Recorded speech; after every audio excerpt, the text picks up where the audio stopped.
All right, our big story today is on how it's the beginning of a long and extensive overhaul for the Albuquerque Police Department. The U.S. Department of Justice is set to announce its findings into the investigation of APD. The results could ultimately mean some big changes. We'll have continuing coverage all day here on KRQE and our website at krqe.com. And we begin with Samantha McDonald live at APD headquarters downtown. Good morning, Sam. Good morning, Matt. The department has been under investigation by the DOJ for a year and a half. Today, what they found will be brought to light along with the DOJ's recommendations. The Department of Justice has been doing interviews, digging through documents, and reviewing videos to see if officers here have a pattern of violating civil rights. The feds could issue an open letter to the mayor and the police chief and recommend changing policies. This includes how APD hires and trains officers and how it runs the Internal Affairs Division.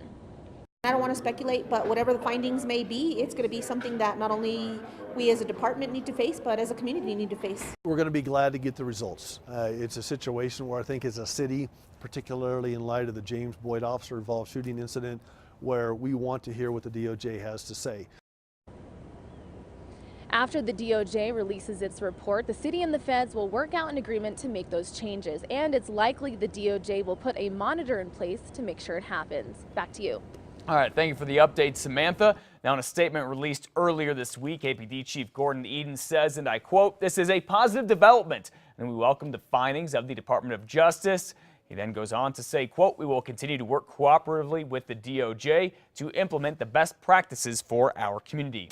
Once again, this announcement will take place this morning. You can get caught up on all the latest coverage with a special webpage dedicated to everything connected to APD shootings, the use of force, any Department of Justice inquiry. This includes fact sheets, background information, our coverage from the past, videos, pictures, maps, timelines, and more.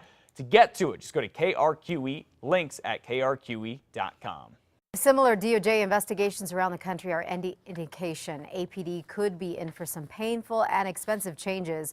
We have taken a look at the police departments in Seattle and New Orleans who face mandatory reforms after the DOJ came down on them for widespread police problems. Citizens in Seattle have been on the hook for $7 million and counting. In New Orleans, city officials estimate more than $10 million a year for the next 5 years. These reforms are expensive. It's really a lot of unfinished business in terms of doing things that should have been done a long time ago. Think of the police department as a house that's been neglected for 30 years.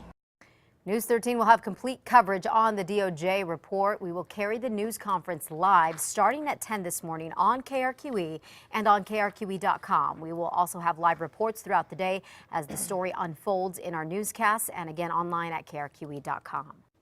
Federal aviation investigators are set to get to Albuquerque today to look at the helicopter that crashed after taking off on top of UNM Hospital yesterday. I saw the helicopter just kind of take off, and then it just started spinning sideways and almost hit the side of the building, and then kind of went back up and just crash landed just on its side really hard. Oof, this could have been so much worse. The tail rotor was hanging over the edge here of the roof. The pilot is still in the hospital this morning in satisfactory condition. The two passengers look like they're okay. Right after the crash, you could see fire and debris, then a lot of black smoke and steam from the sprinkler systems. Nobody inside the hospital was hurt, but 18 patients were moved. The hospital, so you know, is still taking all adult patients and pediatric patients with serious traumatic injuries. Other pediatric patients are being sent to other hospitals. The helipad is out of commission this morning, and it's going to stay that way until the FAA completes an investigation. If you have an appointment or surgery at the hospital this morning, it's a good idea to call ahead just to make sure everything is on schedule. We now know a sentencing when it will happen. It will happen in June, and we're talking about the man who was convicted of slashing the throats of his girlfriend and 2-year-old daughter. This after he pled no contest to the charges.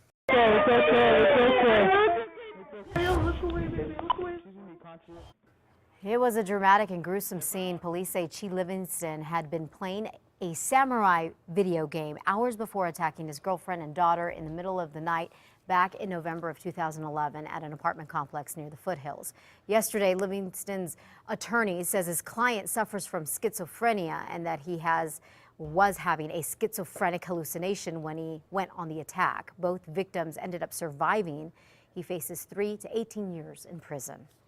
An ex-jail captain here in New Mexico is being accused of unwanted sexual contact with 3 female prisoners. Federal prosecutors say John Green is accused of violating the civil rights of 3 different inmates by engaging in unwanted sexual conduct while they were locked up at the Gallup-McKinley Adult Detention Center. Green faces a maximum of 13 years in prison if he's convicted on all charges. Elizabeth.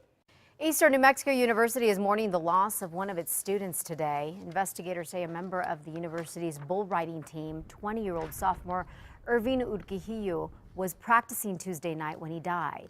The bull he was working with started twirling, bucked him back into the chute, then stepped on his chest. Urquijillo was an experienced rider and wearing all the required safety gear. A member of the ENMU rodeo team was killed in a similar accident 11 years ago.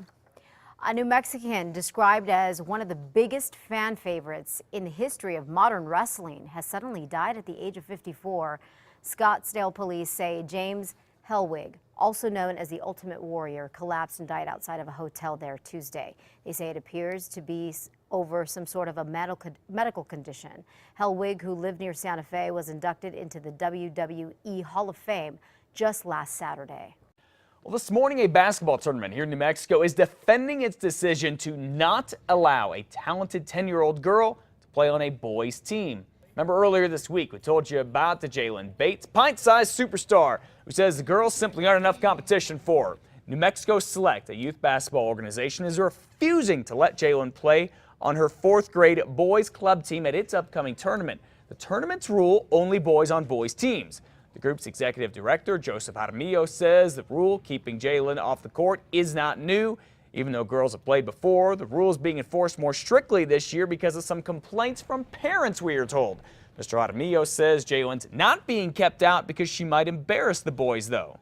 Trade Basketball Academy is not the only club, or this little girl is just with this team is the only one that we said no to. We've said no to all of them.